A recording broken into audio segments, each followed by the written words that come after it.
I always felt that I was destined for more. I remember as a child growing up that what I was growing up in and what I was seeing and the stories I was hearing, I was kind of like, yeah, but that's not for me. I feel like there's something else. Well, if that is there, that's there for a reason. And I've got to trust it. And I think that was the other side of that then is reconnecting into my inner knowing. Right. So it's so easy, right? When the fear comes up to, oh, it's an excuse. We use it as an excuse. Mm-hmm. But even with that fear, I knew full well, I had this inner knowing that this was a really big opportunity. And I was like, if I say no to this, who knows? Right? If there's ever going to be another opportunity. May never happen again.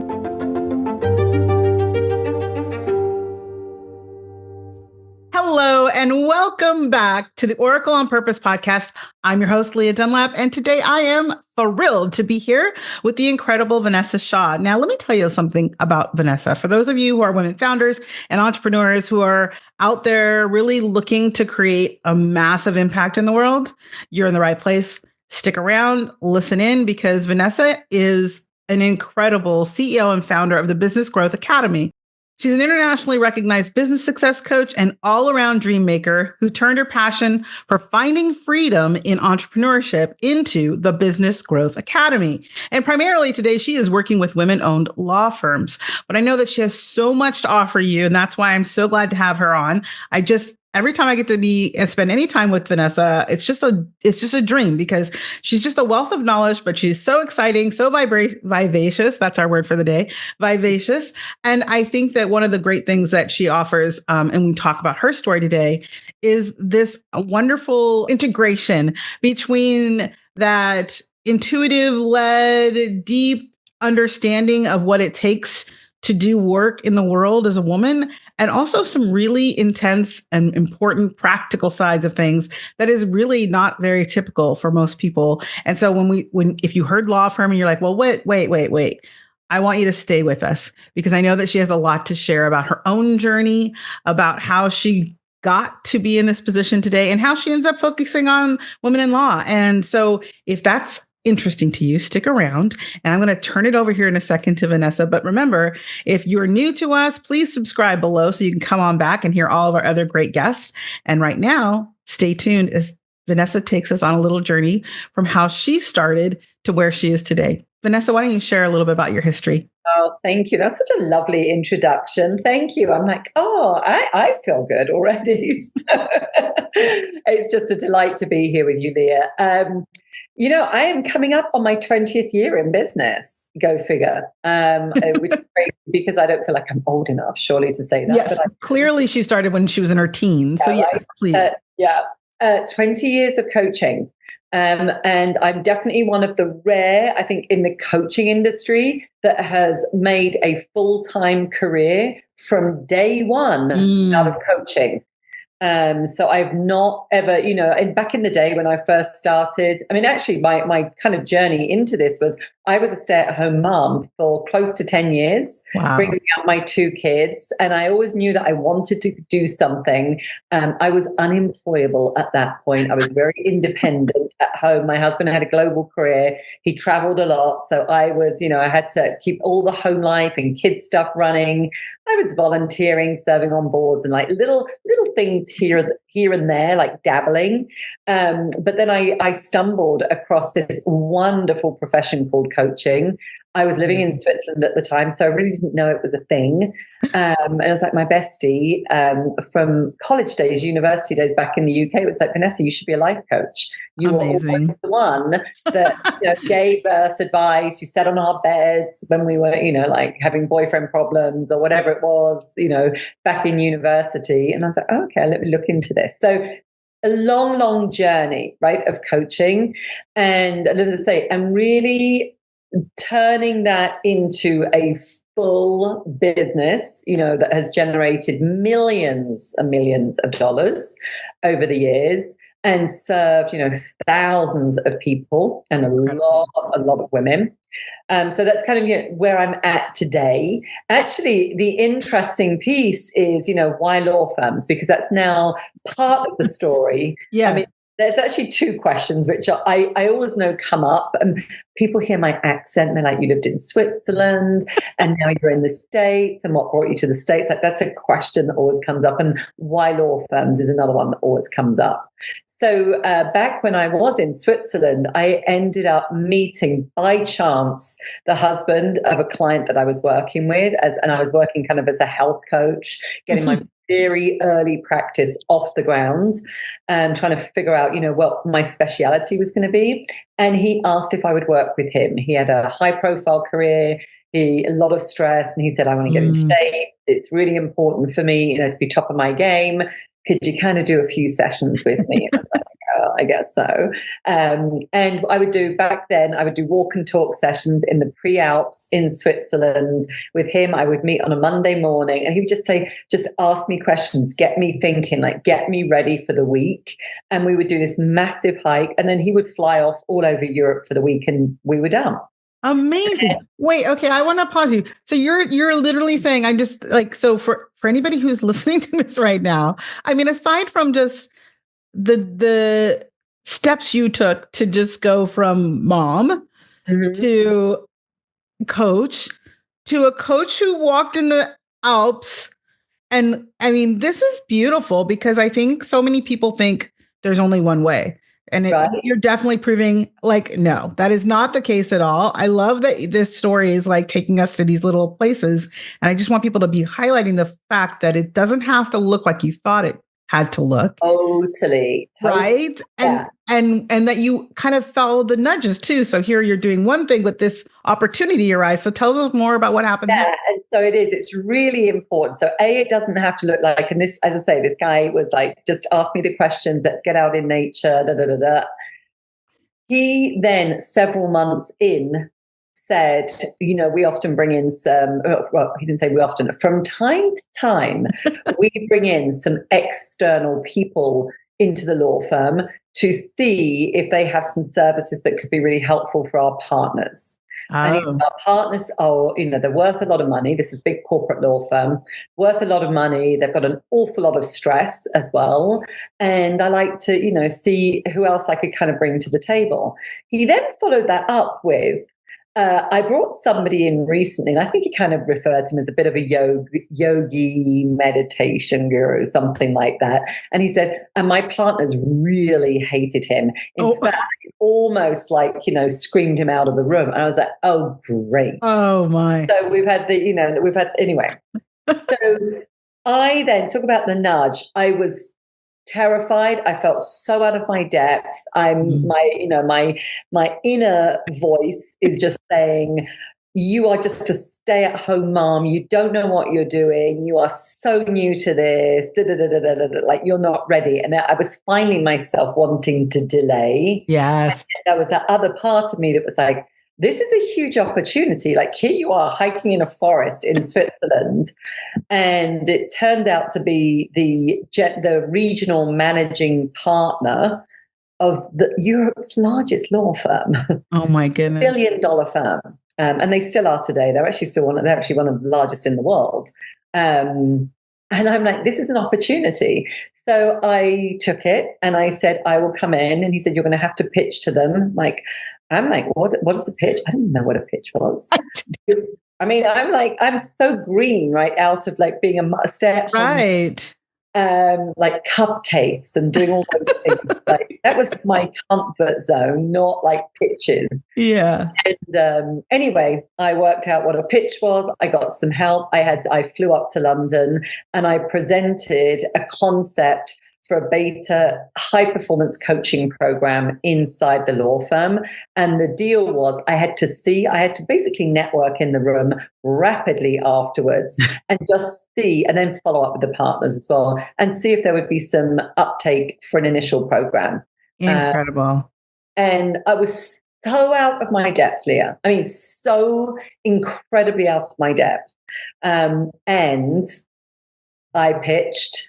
All of a sudden, there were a couple of people that discreetly came up to me afterwards and said, some things that you've said there really resonate, handed me their cards. Would you follow up with me? I'm definitely interested. And I got 8 partners on board for a beta program. Wow. And then had to negotiate, of course, my contract and my terms and my fees with this law firm. And I've never done it. Oh my goodness. What if you could tap into the law of attraction with precision and power on your terms? I'm Leah Dunlap, and in my audiobook, Power Up the Law of Attraction, I give you the no-fluff blueprint to create a life of purpose, prosperity, and peace. Ready to stop manifesting by accident and start creating with intention? Download Power Up the Law of Attraction now on Audible. Now, back to the show. Wait. Okay, we're going to pause you because I'm just wondering, so here's some things that are just popping off in my head as you're talking. First of all, just like you said, the idea that you didn't even know what a pitch was, but you were like, okay, we'll figure it out. We'll just go find out what that means. I think so often people get huge opportunities like that as they're growing their business or leaping into a new business. And unlike what you did, they use those thoughts as an excuse not to, right? Mm-hmm. They use those thoughts as a reason it can't be possible. So what I'm loving that I'm hearing from you is you did exactly the opposite. You said, well, okay, this is a thing I need to know, so I'm going to go figure it out. Why do you think that was different for you than it would be for other people? Why do you think you leaned in instead of, really faltered? Yeah. I think there were two things when I think back to that, because the truth is that I do want the listeners to hear this. I was absolutely terrified. Mm-hmm. I mean, before pitching, before flying up to London, I mean, there were, me practically throwing up, going through my presentation with my husband who was supporting me to do it. And I was just like, I was, again, so nervous, the nerves and everything. I mean, I was really seriously terrified. And remember, there's that story of if they don't like you, they'll boo you out of the room as well. So it was, not helpful. All of that was going on. But I think there were two things that actually really helped me. One was remembering that, and this is in the early part of my career, I was remembering and recalling that I always felt that I was destined for more. And I remember that from a very relatively young age of kind of looking at my circumstances where I was growing up. And by the way, there was nothing awful. I don't have one of these big, really dreadful stories or anything backstory. It was a normal kind of existence. And yet I remember as a child growing up that what I was growing up in and what I was seeing and the stories I was hearing, I was kind of like, but that's not for me. I feel like there's something else. Yeah. And I've used that a lot to guide me through those fears of like, well, if that is there, that's there for a reason. And I've got to trust it. And I think that was the other side of that then is reconnecting into my inner knowing. Right. So it's so easy, right? When the fear comes up to, it's an excuse. We use it as an excuse. I'm not ready, all of these things. And as you said, the opportunity passes us by. Mm-hmm. But even with that fear, I knew full well, I had this inner knowing that this was a really big opportunity. And for me, the concern was it was so fortuitous that I'd landed it. A set of circumstances had created that.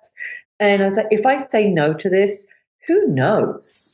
Right? If there's ever going to be another opportunity. It may never happen again. It may never happen. Yeah. So I think it was those two things. And I did go on to, I then had to negotiate my terms, which again, I was terrified. And I had to get my own attorney as well in Switzerland to draw up contracts and all of this stuff. So I was seriously out of my depth, but I negotiated a 6-figure retainer for myself. Incredible. That's amazing. And I was just like boldly, I think there was some business smarts that I had back then, some natural, what I call, common sense. Right. There were things like, I'm pitching to a major law firm. These people are worth a lot of money. I can't come in here and quote a $50 an hour fee. Yeah, right. Exactly. That won't register at all for them. That won't work. Yeah. Nobody had taught me that. Yeah. Like that was my own inner knowing. It's like my own wisdom, if you like. So there were some, I think some natural smarts and like business savvy that I brought to the table. Yeah. I remember the day, as I say, they kind of called me. I'd sent over my contract and all the terms and everything. And then I got a call from their HR person to basically clarify a few things. And of course, I'm just waiting, I'm waiting for them to sort of say, well, Yeah. that's a bit too much. And we could start here. And again, using silence to don't answer any questions. Yes. Do not answer any questions you are not directly asked. Exactly. And I had that going on in my mind. And with that, they were like, okay, that's great. So, we'll sign this off and get you started. This story is so amazing and it's so inspiring because I think those are the stories that inspire people to act, to get out of what they're doing now. And like you said, they have a sense that they're known for something more. I really like that because I think that's so true. I think that our success and our purpose leaves clues. And it's that moment when you're sure you don't maybe even know what it is, but you're sure it's not what you're doing. And so I think that hearing this story is going to be so helpful to people who are watching and listening. Like, oh yeah, I knew, but I wasn't quite sure. And it's like, if you have this, if you're listening to us now and you're like, I know that feeling of looking around at my life and going, this isn't it. I don't know that this isn't it. There's something more. Then, let this be a inspirational message to you that it's possible. And I love that, again, as we were just saying, like, don't ask, sometimes we answer those questions out of we talk ourselves and the other person out of it. And I know that you work with women around business. I'm sure that's something you share with them a lot too, is like, don't bring the doubt into the room, right? Don't offer something that's going to bring somebody out of that experience. So why women then in law? So back then, my practice was, because this, again, big corporate law 20 years ago, I'd love to say it's changed a lot since, but let's face it, as far as women is concerned, it really hasn't. So of course, in those positions, they were mainly men. I mean, my practice back then was 80% male. I then moved to the States. So a few years later, I was actually coaching all these top guys in this law firm to pursue their dreams and everything, and setting up new businesses around the world and all these really cool things that I was doing with them. And I had to take a look at myself and go, wow, I'm coaching everybody else on making a big, bold move. And here I am feeling, I must have been about early 40s, 2 kids, I think, there was a dog and a cat, 2 cars, like 3-bedroom house or whatever it was. I felt like, oh my goodness, I have just completely landed in the space that everybody would have expected of me. And I could see that I was going to stagnate from there. It was like, oh, hang on a minute. This is what my life is going to look like now for the next 40 years. And so that was a lot of the thinking behind, actually, what are my dreams? What's that big, bold, next big, bold move for me? Right. And I was feeling very cool to coming to the States. We've been traveling with my husband and the kids. My husband's actually originally from California, but he'd been out in Europe for 35 years. As a big international career. And so that was kind of like my next big, bold move was, okay, now we're going to sell up everything in Europe. I'm going to get my kids out of schools that would have been impossible to have ever got them back into. And it's time for me to pursue my dream of actually building something new. And so coming back to the women piece is when I moved across, the pond, as we say, everybody was like, well, you should still be working with law firms and doing this. Now, remember, I've now really gone cross culture. Yes, I speak the language, of course, but it's still not the same. America is so different to Europe. Right. And I was in an international environment in Switzerland as well. So I really had to learn how business works here and networking and everything. And I was honestly not called to serve law firms. I was kind of bored with it. I had this association of big corporate firms. I'm like, yeah, I've been there, done that. And it's really not what I want to be doing. I also was already feeling very drawn to A, small business, and B, women. So that's where my, practice shifted to. So it was really as I came across the Atlantic that I made this shift and I kind of went from 80% male to 80% women, pretty much overnight. Wow.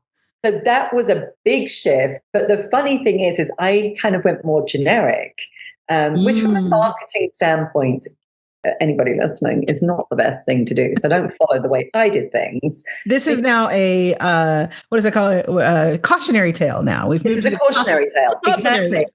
And yes, I could help an awful lot of different businesses and small businesses. And we have done, again, hundreds of them over the years. Definitely makes marketing and sort of some strategic relationships tougher when we're the generalist. But what was so funny, Leah, is I've still got this nagging right at the back of my mind around, probably should be going to law firms. At the end of the day, I launched the first ever virtual coaching program in a major law firm because that's what I ended up negotiating with them, that I wasn't going to travel for them. I was actually going to sit in my own home office and coach like around the the entirety of Europe. So I was like, perhaps this law firm thing. And then I ended up having a couple of women-owned law firms showing up in my world. Isn't that amazing how that happens? And it's like, oh, but these women are really fun. So, we started to, with me still resisting that message. I want to be really straight about that. I was resisting it. I thought, no, but I love variety. I love all these different businesses. I'm fascinated by all these different business models. Women attorneys kept showing up in my world. We're getting phenomenal results for them, right? Really impressive results. And, it just came to a point where I was like, hang on, who do I really love? If you've ever gone through an exercise where you sort of audit your client base, which again, this is a good advice. You should do this regularly. Definitely. And yes. Who the best clients were. Every time I went through that exercise, the names that I came up with always happened to be women-owned law firms. And I was like, okay. So no coincidence there. Yes. No coincidence. So now that's really where our shift has gone. It doesn't mean that sometimes in my private practice, we don't work with non-women-owned law firms, although frankly, we're getting to the point where I think we're at 95%. Oh my goodness. Now. Yeah. And here's kind of like the why of this is, and I also want to share this. I'm going to share this really intimately and kind of vulnerably, because I think for anybody that's earlier on in business, we often see somebody that's ahead of, looks more successful and, websites are polished and all the rest of it. And we can think that they've got everything worked out. Like we know all the pieces, right? That we're supposed to have. And actually for me, it's my why around women-owned law firms has really been evolving again recently, right? It's just something that I've been really digging into. They're smart, they're fun, right? The business model as well, right? Absolutely. For us, it's really, really easy. We just know it so well. It's so easy for me to come in from the outside, right? And see what can be done. But that coming in from the outside is also important because people are like, were you an attorney before? Like, no, I'm not. Yes. Oh, so how do you know? How do you do this? How come you were working with big law? All these questions. And I think that the importance of being an outside set of eyes, in my case, a coach, but, I see things differently. I see things more creatively. I'm not bogged down by my own biases and my own models around what growing a law firm should look like. That is so important. I think that's such a great thing to remember, even whatever you're doing. It's like having that external set of eyes. Really, it also challenges the preconceived notions we have about what other people think about what we do. So whether it's law or anything, like you can bring that outside voice and the outside perspective to something that's very insular when people are just doing by rote. So I think that's fascinating. And I also think, it's important to remind everybody too, like, as you were saying, like those nudges you got to keep coming back to this they're given to us for a reason. Like Yeah. when we're resisting them, and we release the resistance, is when we get to take the best advantage of the nudges and what they're driving us towards. So with that in mind, my next question as we're getting ready to wrap this up is, where do you see, or where would you like, what's your big vision for what's next for you in your business, or perhaps in your life, if you're looking at making changes? What are you wanting to see next for yourself? I know. Such a big question. It's such a timely question, because I have so many ideas now as to where I do want to take this. Again, women-owned law, I feel like it's very important. Again, lawyers do a lot in their communities as well. So this is why I'm feeling like we were a lot more mission-driven around it now than originally. That's really evolving. The business of law is a very stressful business to be in traditionally. It's very, very high burnout, alongside doctors, right? It's really high burnout. Right. It does not need to be that way. And I think that's a really big piece that I just feel so passionate about now, is it doesn't have to be this way. There is a completely different way to run a law firm. We have the model. We actually call it the New Era Wealthy Law Firm. Love it. And again, where you can be healthy, you can be thriving, team, like financially, enjoying a lot of financial freedom as well. And so that feels like that's really the message that we want to get out into the world. I want to transform like the practice of, the business of law, so that we have other women in law as really powerful role models for the younger attorneys coming through. Oh, I love that. And that, go ahead. If I may just link back to kind of like, in a way, to close a loop there, where that stems from is when I was working in the big law firm, we ended up putting together new programs and partnership tracks and everything. And I was privy to conversations back then of the younger generation that were behind closed doors saying, Vanessa, I don't want to be a part of that. I see stress. I see this. It's not. Yeah. And so we were having to work to, back then, to try and sort of change what that model needed to look like. Today, it still looks, again, for me, it's an outdated model. But really, as I say, empowering these women attorneys, and so that they can be, as I say, beacons of light and role models for the next generation. I love that. So with that in mind, and you are creating this experience where you allow them to become these beacons of light, this is the time where we get to ask the Oracle to step in and share some knowledge for you, because I want to help you do what you're doing, because you're doing incredible things. What is a piece of information? What is a question you have about what that looks like that you might want to get some insight about? Yeah, it's such a great question. So I guess I've got a lot of ideas as to like where I could go with this, right? And I would love to know from the Oracle kind of what the Oracle is seeing and sensing is the next iteration of this work.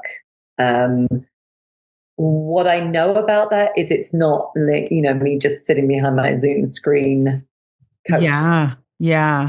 Well, as soon as you said that, the word that came up and the vision I saw in front of me was a women's council, like a level of like you in a boardroom of women. So it's like you holding space for these women to have their voices be heard. But I also, earlier when you used the word mission, I got a really big hit on the word mission. So it's like this council of women that are on a mission together. So it's not just you, it seems. It's like you bringing in some maybe higher players to really build and create, like this council of women around these new ideas and this new mission of what is possible. The other thing, side note to that, is that when you mentioned that it doesn't have to be about, burning out and all of that stress. I think it's a key factor, but there is a group of about, if I'm looking at the image, we're talking 12 to 16 people in a room, all women. She's saying 12. And right? So there's like a really strong council of women that are going to be there to help create this mission. And the mission piece is really kind of being highlighted as what is the standout part of what you get to do next. Yeah. How does that land for you hearing that? I love that. I'm intrigued. I wanted to clarify that, it wasn't like a program. It wasn't like a new program, that I'm coaching 12 women around the table, but that it was more of an advisory board, almost like a collaboration of women that are going to further this mission of really transforming the way women particularly are running their law practices and businesses. And that just felt like very resonant, because I think I said to you, I love collaboration. I love that coming together. And the reality is, that it's too much work for one person as well. Right. Good point. Yeah. Yeah. And I was just sharing with Vanessa when we we're off the set here really quickly that the collaboration piece was fundamental, but also the mission. So this idea that you have this mission that you're trying to achieve, that this group is part of that, and that there were about a dozen people in the room, women specifically, in the room being a part of this transformation and this mission work. So yeah, collaboration is very key to that. And of course, as we were just talking a moment ago, this idea that for you really leaning into working with women at this level, I think is really important, that this is about bigger change, not just their own personal change, but the change on the forefront of the industry as a whole. So I think that's really exciting too. So just one piece as well to tie a bow on this, and you do not know this either. So this is where this is so personal. Is we've been really looking at our partnerships this year and who are we strategically aligning with. And interestingly enough, I've got about 3 or 4 right now. I mean, I'm going to be traveling, attending some things, I'm speaking, but actually these partnerships are very likely to honestly put me in the conversations around this mission, and frankly to get me some introductions to women that would probably be a part of this council. So yes. Yes, perfect. Well, it's funny as you just said that. We have this great thing that happens when we get a yes over here on our side of the screen. I call it the Oracle flush. And as soon as you said that, the Oracle just gave me the big flush. So that's definitely a yes, that the people that you're coming into contact soon will be a part of this journey. So exciting. I love it. Very all right. So we want to make sure that everybody knows how to get in touch with you after this. So why don't you tell them a little bit about how they can reach out to you and what you've got going on that they can maybe participate in? Totally. So the main website is businessgrowthacademy.com. There's actually a free book on there. Download The $1 Million Question. It is relevant for anybody, any stage of business. So that is a piece of foundational work for us. You can catch me on Instagram, Vanessa Shaw Coach, obviously on LinkedIn as well. And then if you want to hear some of my content, you can find me on my podcast. So my podcast is called Get Rich Without Being a Bitch. And we've got about 50 plus episodes there. Pretty bite-sized, so they're, but again, a lot of practical things. A lot of the things I share with clients, about 15 minutes in length. So there's, again, some great free resources right there on the podcast. I love it. And see, this is why I always say everything's working out for you, because we didn't say that last time. So I'm so glad that you reminded them about your own podcast, because I have watched it. Folks, go watch the podcast. It's incredible. And you're right. They're nice little snippets that you can just nice little nuggets you can take away. So thank you so much again for being here and sticking with the little technical issue we had.